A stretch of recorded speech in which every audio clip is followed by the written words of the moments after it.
isn't about a book that you've written, but you talked a little bit about respecting authority, but also following the call that God has for you as a believer, as a follower of Him.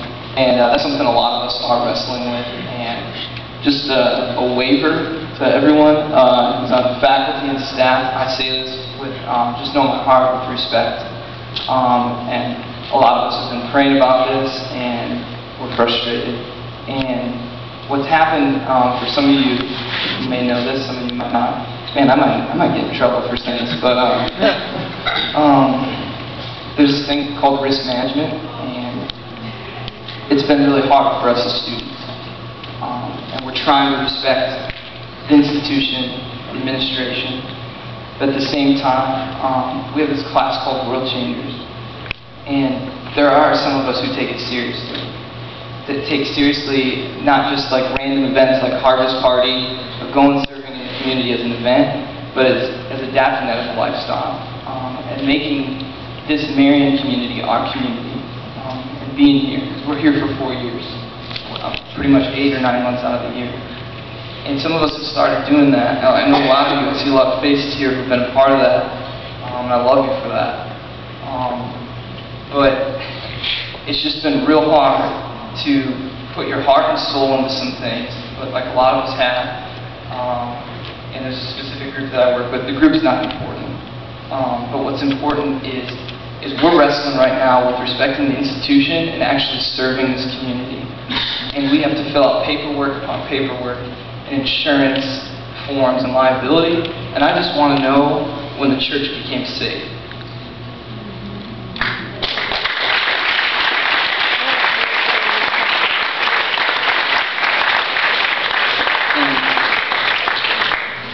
And I understand we're an institution and that there are certain rules we have to go by and certain liability things, but some of the process stuff, it needs to end. And some of us are taking steps even this week to do that in a respectful way and just to raise awareness about this. And it's hard to do because it's a risk for some of us because we are in leadership positions and we've been told if you do this, there could be consequences. And so, I see you know, I haven't read all your books, I just hear people talk about, I own them, but I haven't read them yet. But just in hearing people and just hearing your heart today, like, I know what you're doing isn't always with the grain, and I know that your mantra isn't to go against the grain all the time, but it's to follow Jesus. And I feel like that's a lot of what's going on here too. And we haven't been perfect in that by any means, but we want to honor this school and this institution and certain rules we have to go with, but at the same time we want to serve the people here. And we're not able to do that right now, and that ain't right. So where do we find this balance of, because this isn't just like national state rules that are on us, like these are Christian authority above us. I mean, these are people who have wisdom beyond our years, but at the same time, how do we operate and serve out of the heart that God's given us for this community? I want to say that I appreciate both the courage and the humility in your voice.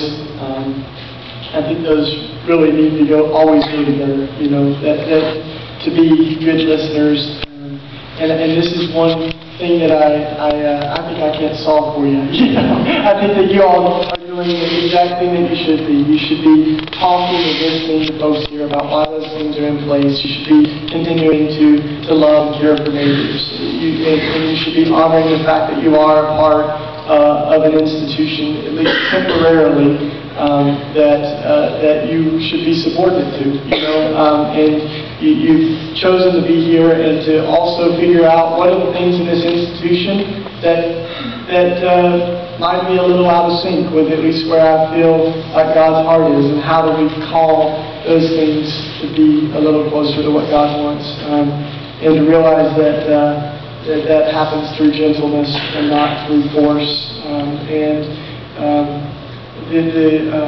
so, you know, I think whether that's asking questions like, what does our president get paid, and what do our housekeeping staff get paid, or why do we have these risk management laws, or whatever, those are exactly the questions that you should be asking, and I'm here today and gone tomorrow, so I'm not going to get in too much trouble over this one. But no, you guys should be wrestling with that, and listening to each other and all of it, getting in a little trouble. Maybe people like arrive at different conclusions. You know, maybe some people decide that it's not something that they're able to continue to live in, and other people say that they you know, that they will be able to continue here. And to know that it's 4 years, you know, so do it the best you can do it. We got so much trouble too, you know, we brought kids that were living in a St. Ed's Cathedral to our campus because they were cold.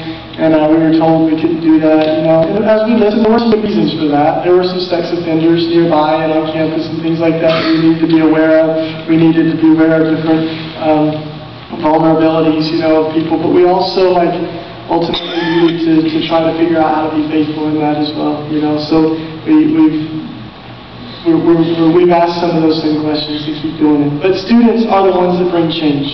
I mean, institutions are hard to change, but they also, like, when it's done with humility and grace and not just by locking down on the president's office, like that, I think that's really how things begin to change. And on our campus, one of the things folks at Eastern began to ask was, where's our energy come from? You know, that matters for us as Christians. And we saw that, like, a lot of our energy did not come from places that we really thought honored God. And so students began to move the entire campus towards wind energy. You know, Eastern's one of the first Christian colleges that's a part of their witness, is how they get energy for the school. So, and we found that our housekeeping staff was only making about $6 an hour. They couldn't meet ends, you know, and make ends meet. So, like, the students led the way with other administration and faculty to bring about some of those changes that now are a part of the witness of who that institution is. Because students were going, well, we want not only to have a good academic life and spiritual life, but we want the institution to embody the values of the kingdom.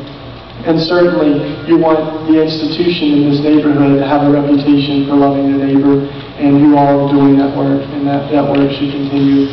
That if this campus were removed, the neighborhood should care. You know, they should care. And